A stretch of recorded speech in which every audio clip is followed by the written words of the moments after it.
and welcome to our discussion about the WCM Small Cap Fund. My name's Nicole Aubrey and I'm the Head of Distribution at Associate Global Partners.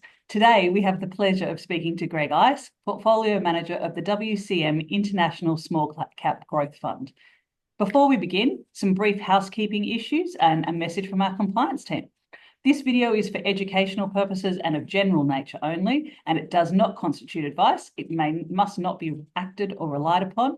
The presentation is not an offer, recommendation, or solicitation. And with that, Greg, thank you so much for your time today. Nicole, thank you. Really appreciate this opportunity. Well, it's a delight to see you, and we really do appreciate your time, given markets are a little bit more volatile than normal this week. Let's get right into it.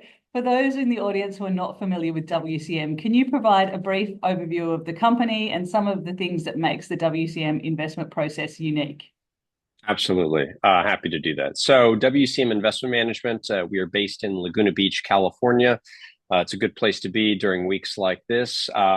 But we manage roughly about $100 billion in assets. We predominantly focus on investments outside the United States.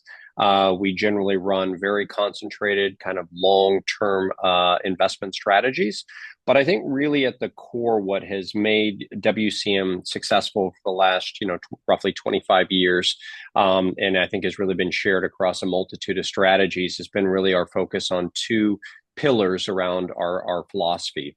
One is the idea of what we would call expanding moat trajectory, or expanding competitive moats or economic advantages for a company.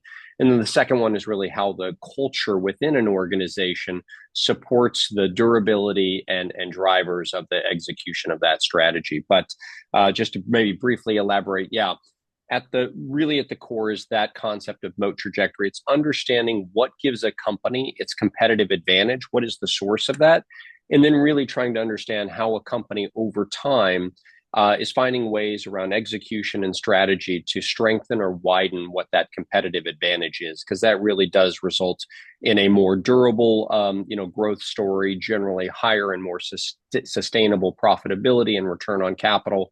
And therefore, I'd say much more of a variant perception that the market tends to underestimate when kind of evaluating a lot of these stocks. Excellent. It's certainly a very differentiated investment process that you guys have there. And on small caps kind of tend to mean different things to different people. How does WCM define small caps?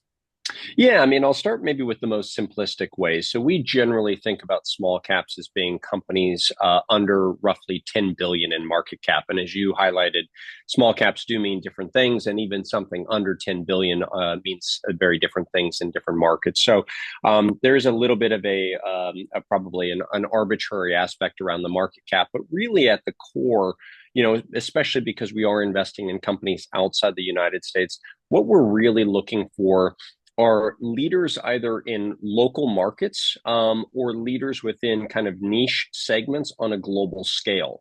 And it's really because of that focus, either on an individual market, even if they are a market leader, or even if it's on a global scale, because the focus around a niche, that is what results in these companies just having ultimately smaller market caps, but being just as compelling of businesses as many of the global, like large cap leaders that we would think about around the world.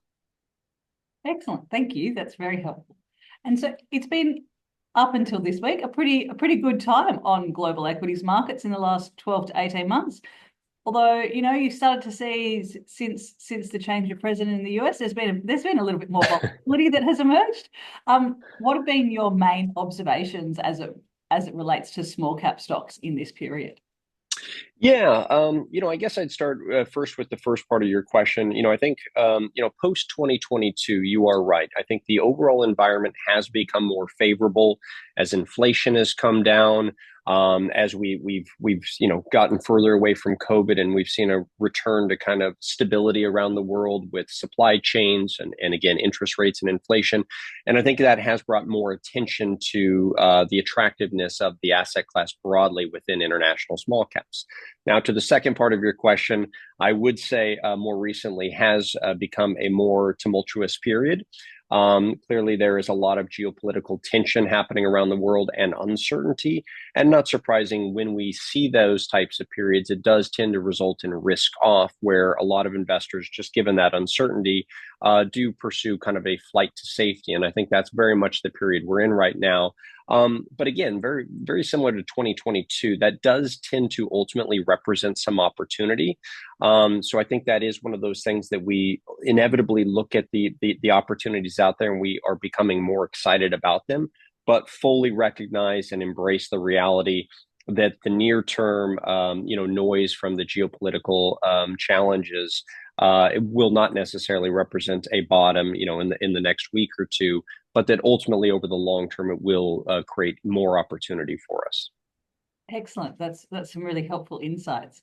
And can you talk to us about how WCM's unique take on culture helps you navigate through some of these tougher periods?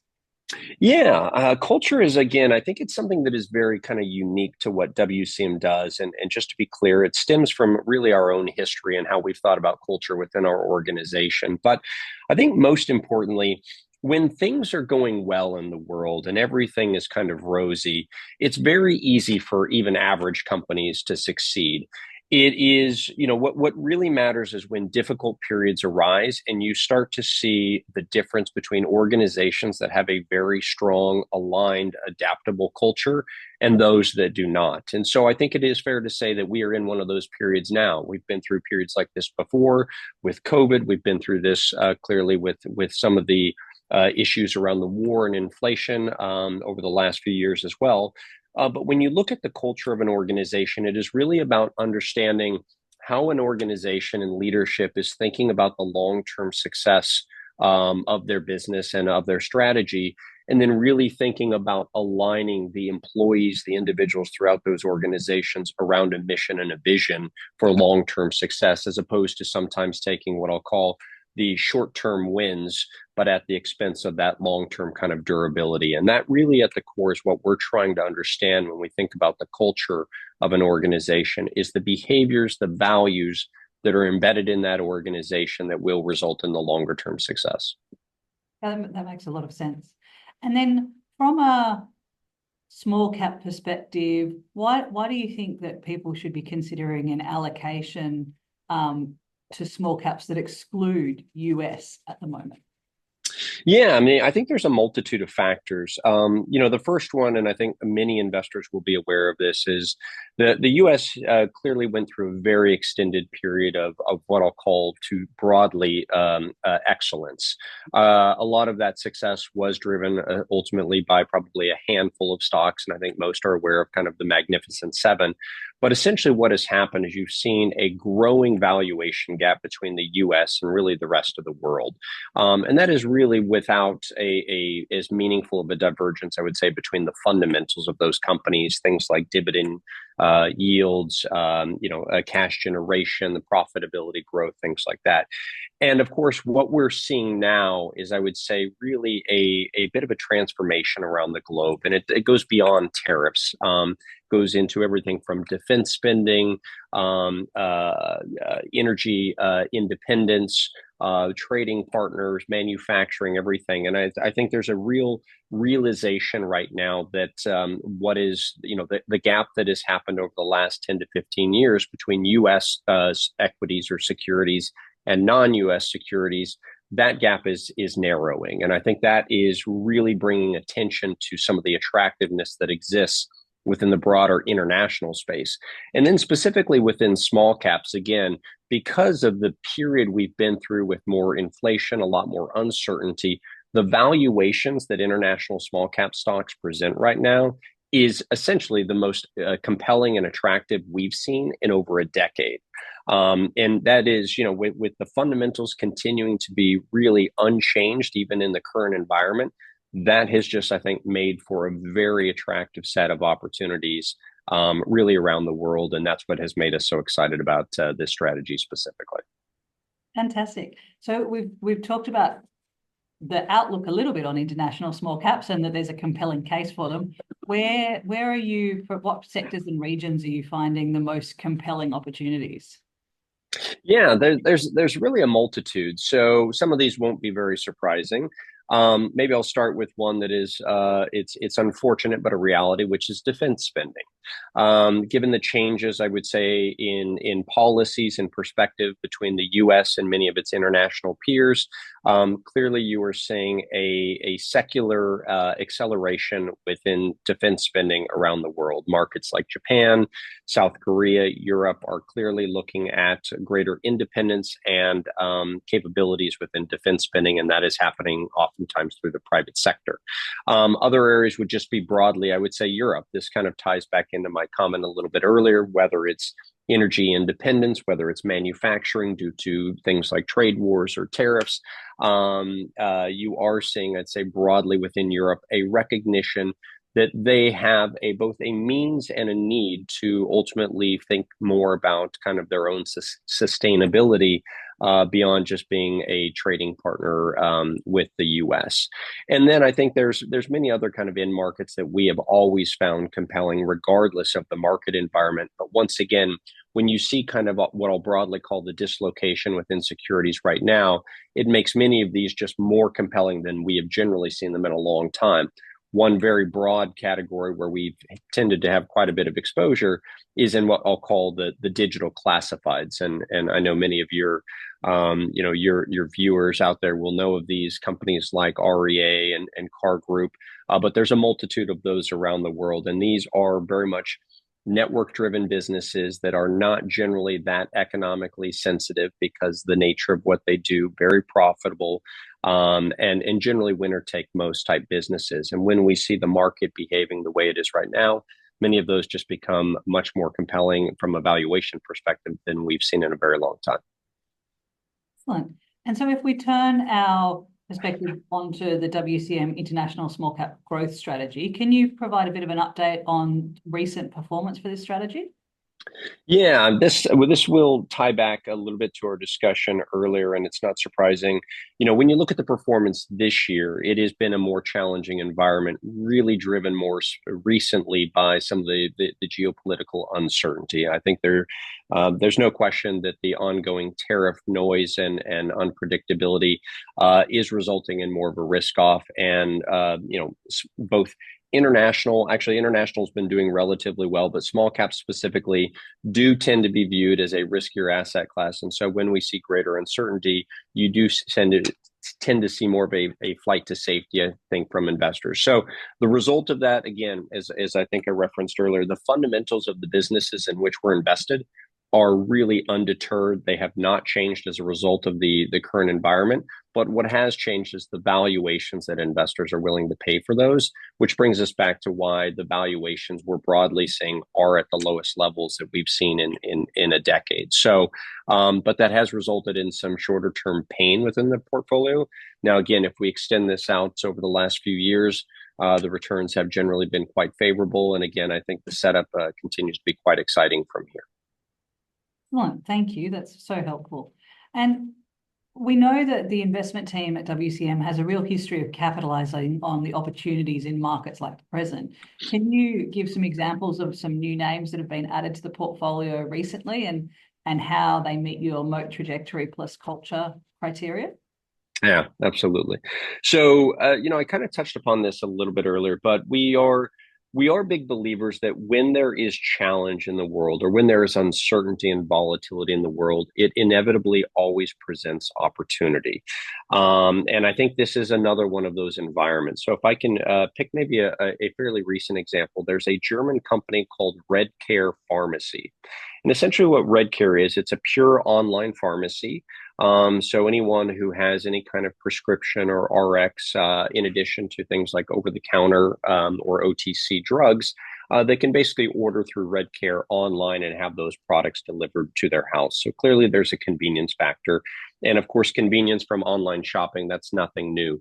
But what is really compelling about a business like this is that in this kind of market where we have both a higher cost of capital, where there's a lot of uncertainty around the markets, the first thing I'll say is inherently people don't stop, taking their prescriptions. They don't stop getting sick, as nice as that would be. And so the underlying need is unchanged. But what does change is essentially the competitive environment. So where you have a clear market leader like Redcare Pharmacy that is profitable, has a very healthy balance sheet. This is the type of environment where, again, both from a moat trajectory perspective and from a cultural perspective, more challenged competitors who are not as healthy financially, who do not have the same cultures, they are much more likely to either be on the defensive right now, trying to kind of preserve their business just purely for salvation, or not going to be willing to make the investments necessary. And so it is in difficult environments that we will likely see the market share between a Redcare and a competitor like Doc Morris, for example, which is also publicly traded, really widen and again drive the ongoing growth and market share gains within a company like Redcare Pharmacy. So that would be one that I would quickly point to. Another one that I think is very relevant in the current environment. There's a Japanese company called Lifedrink, and it's a very simple business. They manufacture bottled water, private label bottled water for retailers, so for grocery store chains and things like that. Again, in an inflationary environment where there's a lot of uncertainty, something so simple as bottled water, you can imagine that consumers become much more kind of price conscious around how much they're willing to pay for two comparable bottles of water that simply have a different label ultimately on them. And so when we see companies like Lifedrink, who essentially are, they're cost leaders, they continue to focus on vertical integration to ensure that they can offer bottled water at the lowest price to grocery manufacturers, who of course can brand these under their own label. That becomes a very compelling offering for grocers to essentially kind of embrace Lifedrink as one of their suppliers, but then inevitably to see that kind of market share shift between what I'll call private label water and more branded water as well. And clearly it's a very profitable business. So, those are a couple of, relatively recent additions to the portfolio that, again, whether it was in this environment or any other, we generally think are very favorable long-term investment opportunities. But what I'd say is, again, in an environment like this, you really see things like market share gains and a widening of the competitive advantage accelerate as a result of the challenges. Fantastic. Well, thank you so much for your time, Greg. If you asked a question about a topic that hasn't been discussed today, or if you've got a question about the fund, please contact us by calling 1300 052 054 or emailing us at invest@associateglobal.com. Otherwise, have a fantastic day and thanks again.